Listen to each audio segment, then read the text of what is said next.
Hi friends, మీరు చూసిన channel Vihaan Times Telugu. Friends, Dasara holidays ఇచ్చారు కాబట్టి మీరు విశాఖపట్నంలో కొన్ని టూరిస్ట్ ప్లేసెస్ కవర్ చేయడానికి, అది కూడా ఆర్టీసీ బస్సుల్లో వెళ్ళాలనుకుంటే మాత్రం ఈ వీడియో ఒకసారి చూడండి. మీరు ఒకవేళ విశాఖపట్నం బస్ స్టేషన్ నుంచి కైలాసగిరి వెళ్ళాలనుకుంటే మాత్రం 10K బస్ అయితే అవైలబిలిటీ అయితే ఉంటుంది. ఈ బస్సు అయితే ఈ RK beach, VUDA park, Tenneti park మీదకి కైలాసగిరి వెళ్తుంది. కాబట్టి మీరైతే నేను చెప్పిన ఈ టూరిస్ట్ ప్లేసెస్ అయితే కవర్ చేయొచ్చు.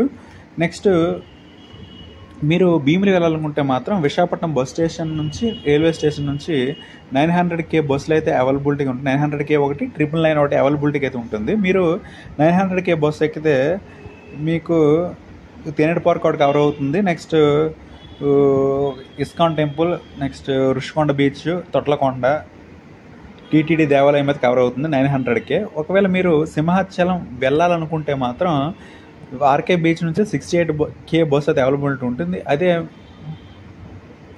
ఆర్టీసీ కాంప్లెక్స్ నుంచి అయితే 6ABH బస్ అయితే అవైలబిలిటీగా అయితే ఉంటుంది. మీరైతే ఈ బస్సెస్ అయితే చూజ్ చేసుకోవచ్చు. నెక్స్ట్ మీరు ఒకవేళ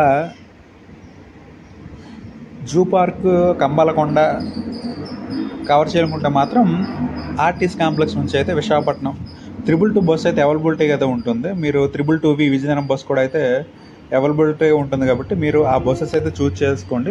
మరి మీరు సింహాచలం వెళ్ళాలనుకుంటే మాత్రం ఆర్కే బీచ్ నుంచి 28K, 68K బస్సులు అయితే అవైలబిలిటీగా అయితే ఉంటాయి. మీరు ఒకవేళ యారాడ బీచ్కి వెళ్ళాలనుకుంటే మాత్రం మల్కాపురం పోలీస్ స్టేషన్ నుంచి అయితే 16 బస్ నెంబర్ వచ్చేసి అయితే యారాడికి అయితే అవైలబిలిటీగా అయితే ఉంటుంది. మీరైతే అక్కడ నుంచి అయితే యారాడ బీచ్కి అయితే వెళ్ళొచ్చు. ఇది గైస్ మరి నాకు తెలిసిన కొన్ని బస్సుల్లో వెళ్ళడానికి టూరిస్ట్ ప్లేసెస్ అయితే. గైస్ ఒకవేళ నేను ఏదైనా మిస్ చేయండి ఖచ్చితంగా కామెంట్ అయితే చేయండి. ఒకవేళ వీడియో నచ్చితే మాత్రం లైక్ చేయండి, షేర్ చేయండి, ఛానల్ అయితే సబ్స్క్రైబ్ చేసుకోండి. Okay, thank you guys.